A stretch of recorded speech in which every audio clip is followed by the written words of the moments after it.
नमस्कार। जय सनातन, जय हिंद, जय भारत। सभी देशवासियों को मेरा बार बार प्रणाम।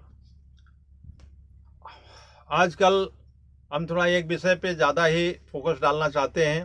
जनसंख्या नियंत्रण, जो जनसंख्या नियंत्रण चिल्लाया जा रहा है, यह जनसंख्या नियंत्रण हिंदुओं के लिए अभिशाप है।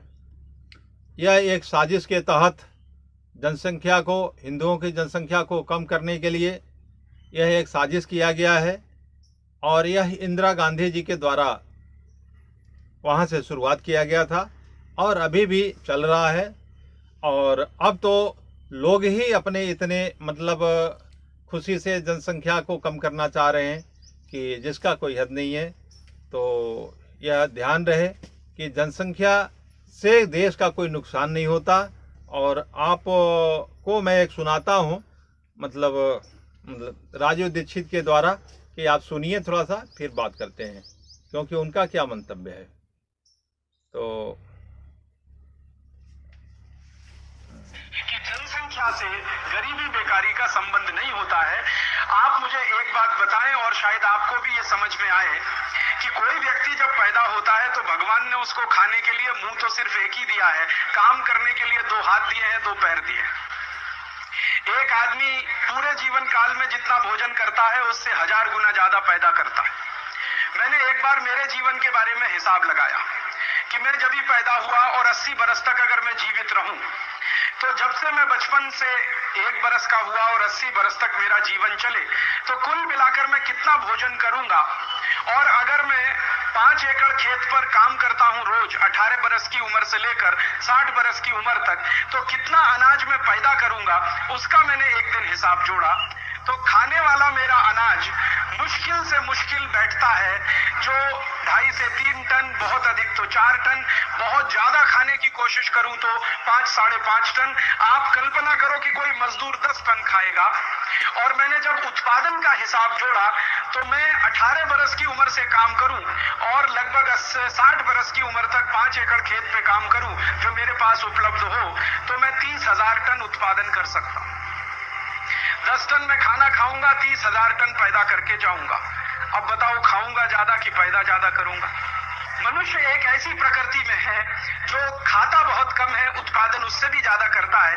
और हर व्यक्ति जब उत्पादन कर सकता है तो एक नए व्यक्ति को आने देने से क्यों रोकना? वो उत्पादन क्यों नहीं बढ़ा सकता हमारे देश में आके? और हर व्यक्ति अगर उत्पादन में लग सकता है तो जनसंख्या तो कोई संकट नहीं है, ये तो वरदान है हमारे लिए।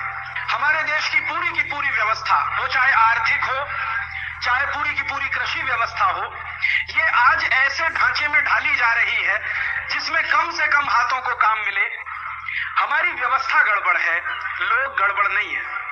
जनसंख्या हमारी बढ़ गई है तो इसमें लोगों का कसूर नहीं है, हमारी व्यवस्था निकम्मी और नकारा है जो बढ़े हुए लोगों को काम नहीं दे पाती और फिर हम उनको गालियां देते हैं कि ज्यादा लोग पैदा हो गए इस देश में।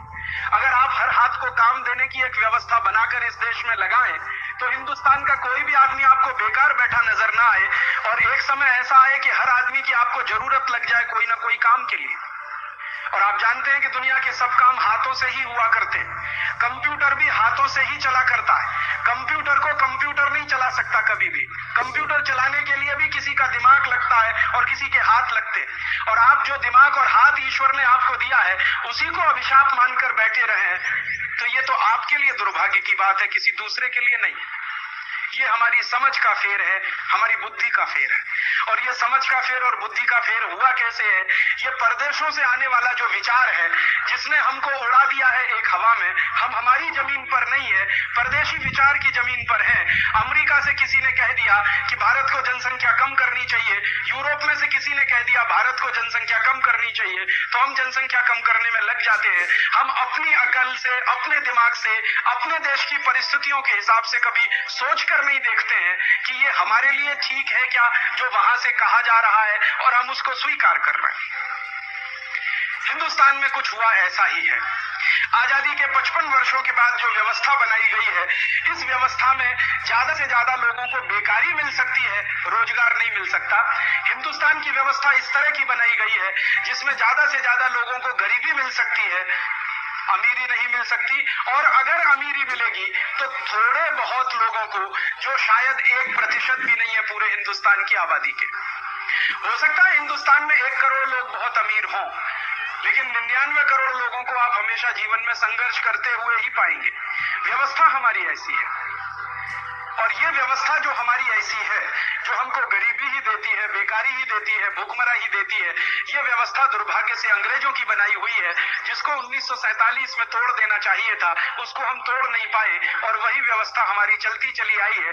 अब उस व्यवस्था के विरोधाभास हमको दिखाई देते हैं, लेकिन उस व्यवस्था को ठीक करने का रास्ता नहीं दिखाई देता, इसलिए हम हमारी जनसंख्या को कोसते रहते हैं, अपने लोगों को कोसते रहते हैं। व्यवस्था की गलती, व्यवस्था की खामी हमको दिखाई देना बंद हो चुकी है। तो दोस्तों, यह सुन चुके होंगे राजीव दीक्षित जी का यह मानना है, और राजीव दीक्षित जी के नहीं, तुलसीदास जी का भी मानना है कि प्रारब्ध पहले रचो फिर रचो शरीर। मतलब खाने पीने की व्यवस्था भगवान बनाते हैं, फिर जो है मतलब संतान को पृथ्वी पे आने का जन्म देते हैं। तो इसमें एक षड्यंत्र है, इस षड्यंत्र से बचें, नहीं तो अभी हिंदू मुसलमान भी अगर कर रहे हैं ना, तो ये जो सरकारें आपको मरवा डालेंगी। और मुसलमान तो अपने काम में लगे ही हैं, वो 10, 20, 25, 50 पैदा करते हैं। आप बच के एक के भी आप पैदा करने के विचार में नहीं रहे। कोई ब्रह्मचारी बन गया, कोई कुछ बन गया, कोई शादी ही नहीं किया, कोई किया तो ऐसे ही किया, तो या किसी का विचार ही नहीं है, तो यह फिर भारत बचने से वंचित हो जाएगा भैया। तो इसलिए आपसे मैं निवेदन करता हूं, सनातन संस्कृति की रक्षा दल के राष्ट्रीय अध्यक्ष होने के नाते, कि मतलब सनातन की अगर रक्षा करना है और अपनी रक्षा करना है, सनातन की क्या रक्षा करना है, आपको अपनी रक्षा करना है, तो आप जो है मतलब इस पर भी ध्यान दीजिए। और मतलब संतान कम करना है ना ज़्यादा करना है, जो भगवान दे रहे हैं उसको आने देना है। आप जब खेत में धान लगाते हैं या कोई बीज बोते हैं, तो आप ये सोचते हैं क्या कि कम फले या ज़्यादा फले? यही सोचते हैं कि ज़्यादा फले, तो फलने दीजिए, आपका नुकसान क्या है? तो हम कहते हैं ज़्यादा फलने का भी बहुत प्रोग्राम मत बनाओ, जितना फल रहा है फलने दो। तो कहने का मतलब यही है कि जनसंख्या अभी जो नियंत्रण वाला कार्यक्रम चल रहा है ना, ये मार डालेगा सभी को, और अपने ही संतान को दुनिया में आने से रोकना, इससे बड़ा महापाप क्या हो सकता है? इतना जान लीजिए। इसके लिए आप लोग सावधान हो जाइए, हर एक आदमी अपना अपना कमर कसे, और दुनिया में रहने या खाने की कोई कमी नहीं है, बहुत सारा चीज़ ऐसी व्यवस्था है कि सब कुछ हो जाएगा। बस इसके लिए एक निवेदन करूंगा कि सनातन संस्कृति रक्षा दल को पूर्ण बहुमत से भारत में सरकार बनाने का एक अवसर प्रदान करें। आप सभी जो है सनातन संस्कृति रक्षा दल से जुड़ें, इसकी सदस्यता लें, और इसके बाद पदाधिकारी हों, सांसद का चुनाव लड़ें, विधायक का चुनाव लड़ें, और इसके बाद जो है ग्राम सभा लेवल से लेकर के राष्ट्रपति तक का टिकट मैं आपको दूंगा, आप चुनाव लड़ें और उसमें आप जीतें, और एक अच्छी संस्कारित व्यवस्था को लागू कराएं हम लोग। इसलिए मैं चाहता हूं कि आप लोग सनातन संस्कृति रक्षा दल के साथ ज़्यादा से ज़्यादा जुड़िए। मोबाइल नंबर है 96 51 93 93 44 63। दूसरा नंबर है 63 98 28 55 26। तो आप समझ गए होंगे, मतलब फिर से एक बार नंबर बता दूं, 9651939344। दूसरा नंबर है 6398285526।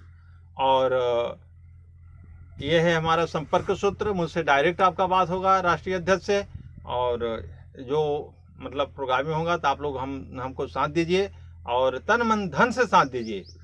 इसी के साथ सनातन संघ रक्षा दल राष्ट्रीय अध्यक्ष विमल कुमार सिंह, ओम गुरु चरणदास, धन्यवाद। जय सनातन। नारायण नारायण, सीताराम सीताराम सीताराम।